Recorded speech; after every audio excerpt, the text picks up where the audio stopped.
यात्री अपनी पूरी श्रद्धा के साथ बाबा बर्फानी के दर्शन कर बस से लौट रहे थे। तभी अचानक आतंकवादियों ने छुपकर मासूम यात्रियों से भरी बस पर अंधाधुंध फायरिंग कर दी।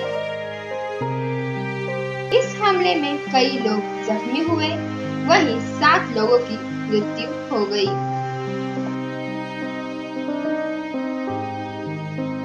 इस आतंकवादी हमले ने पूरे देश को झंझोड़ कर रख दिया। वहीं चारों तरफ मातम का माहौल छा गया।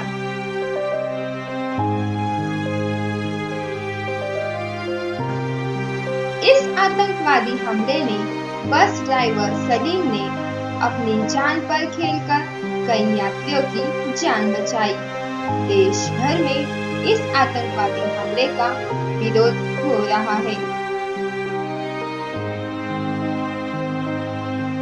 वहीं मुंबई के मालाड इलाके में राष्ट्रवादी पार्टियों के कार्यकर्ताओं ने ऊपर काली पट्टी बांधकर अपना विरोध जताया। स्वागत है आपका नेशन सामना न्यूज़ 24 में। इस वक्त खड़े हैं मुंबई के मलाड में, जहां पर राष्ट्रवादी अपना विरोध दिखा रही है आतंकवादी हमले को लेकर। हम आपको बताते चले कि कल कश्मीर पे आतंकवादियों ने छुपकर हमारे देशवासियों पर हमला किया था। वहीं सलीम नाम के ड्राइवर ने अपनी जान जोखिम में डालकर उनको वहां से निकाला। तो आइए हम बात करते हैं राष्ट्रवादी के उन नेताओं से जो अपना विरोध प्रदर्शन कर रहे हैं। सबसे पहली बात यह है कि राष्ट्रवादी कांग्रेस पार्टी एक पीस लविंग पार्टी है। शांतिपूर्ण हम मोर्चा करते हैं और हम लॉ एंड ऑर्डर हाथ में नहीं लेते हैं। इसलिए हमने ये जो हत्याएं हुई है, आतंकवादियों का जो एक हमला हुआ है, अमरनाथ में यात्री दर्शन के लिए जा रहे थे, उस बस के ऊपर हमला करके 7 लोगों की जानें गई। तो यहाँ लॉ एंड ऑर्डर है ही नहीं। ये सरकार बुरी तरह से फेल है, आम आदमी को सुरक्षा देने में फेल है। आज हिंदू धर्म में लोग आस्था रखते हैं और अपने भगवान शिव का दर्शन करने के लिए वो वहाँ जाते हैं, और अगर कोई धार्मिक काम में दर्शन के लिए भी जा रहा है और उसे सुरक्षा अगर प्रोवाइड नहीं कर सकती, तो ये सरकार का बुरी तरह से फेलियर है और ये सरकार को सत्ता में रहने का कोई अधिकार नहीं है। आप जीएसटी लागू करते हैं, आप नोटबंदी करते हैं, लेकिन एक आदमी को जिंदा रहने के लिए उसकी सुरक्षा प्रदान नहीं करते हैं। ये बहुत बड़ा फेलियर माना जाएगा इस भाजपा सरकार का। मैं तारीफ़ करूँगा सलीम भाई ने वो बस को बाकायदा अपने सैनिकों के पास ले गया और इन लोगों को प्रोटेक्ट किया और इन लोगों को बचाया, उन आतंकवादियों से बचाया।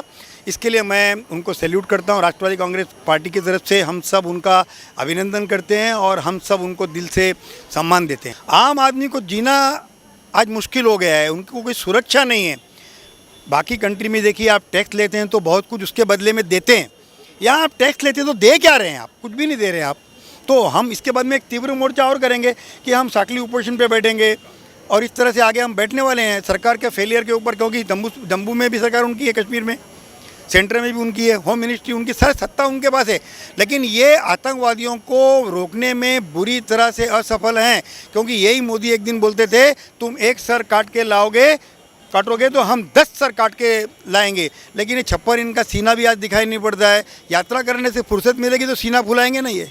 मैं तो कहता हूँ कि सरकार जो है, अमरनाथ यात्रा में जो अभी हादसा हुआ है, इस हादसे के हिसाब से तो ये सरकार पूरी तरीके से असफल रही है। क्योंकि आज देश के नागरिकों को बिल्कुल सुविधा नहीं है, कोई सपोर्ट नहीं है। आज रोड पे पब्लिक चलती है तो उसके लिए कहीं से भी कोई सपोर्ट नहीं है, पुलिस का बोलो या मिलिट्री का बोलो। मैं तो ये सरकार का निषेध करता हूँ। आज अमरनाथ यात्रा में जो यात्रा में जो लोग मरे हैं, मैं उनको श्रद्धांजलि देता हूं। और हमारे जो सलीम, जो सूरत वाले जो ड्राइवर थे, मैं उनको सैल्यूट करता हूं कि उन्होंने बहुत अच्छा काम किया। हम राष्ट्रवादी कांग्रेस पार्टी की तरफ से आज बम्बई में शहीद जवान, जो जितने अमरनाथ यात्री हमारे शहीद हुए, जो इस भीड़ हल्ला में मारे गए, सबसे पहले उन आतंकवादियों का निषेध करते हैं। और साथ ही साथ हमारा सलीम भाई, जिन्होंने अमरनाथ यात्रियों को काफ़ी 50-60 लोगों को जो बचाए, उनको हम सैल्यूट करते हैं। और ये सरकार का निषेध करते हुए इतना ही कहना चाहेंगे कि ये सरकार ने जितने वादे किए थे उन वादों में से एक भी वादा आज तक पूरा नहीं किया है। और जीएसटी लाने के बाद उन्होंने बताया कि हम तुम्हारे पे बहुत ही ऐसा अच्छे ख्वाब दिखाएंगे, अच्छे दिन के। जो ख्वाब हमने आज आपको दिखाए हैं उसमें हर इंसान एक ख्वाब में उनकी नींद उड़ गई है, इस तरीक़ा का ख्वाब उन्होंने दिखाया था। आज लोगों की सुरक्षा नहीं है। जहाँ पर हमारे भावनिक प्रश्न की बात आती है, लोग श्रद्धा से अमरनाथ यात्रा गए, उनका अगर सुरक्षा नहीं है, आम जनता की सुरक्षा नहीं है, यहाँ तक कि ऐसे सरकार का हम निषेध करते हैं।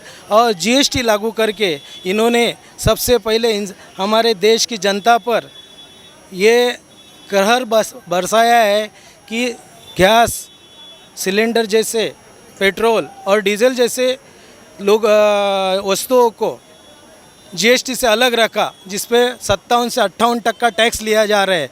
अगर वो सस्ते होते तब जाकर जीएसटी का सही मायने में पब्लिक को फ़ायदा होता।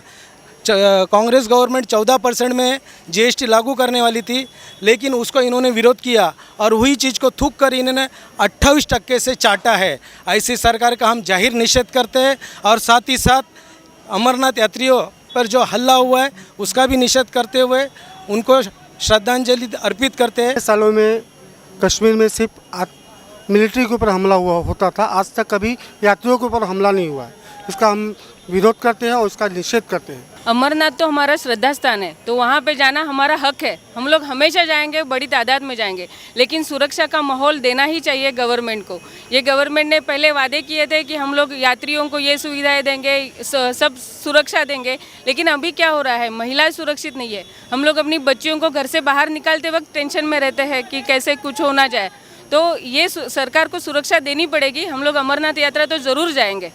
आतंकवादी हमला एक बस पर नहीं पूरे देश पे हुआ है, जिसकी आग हर देशवासियों के दिलों में है। कैमरामैन इकराम के साथ मैं फुरकान खान, नेशन सामना न्यूज़ 24 मुंबई।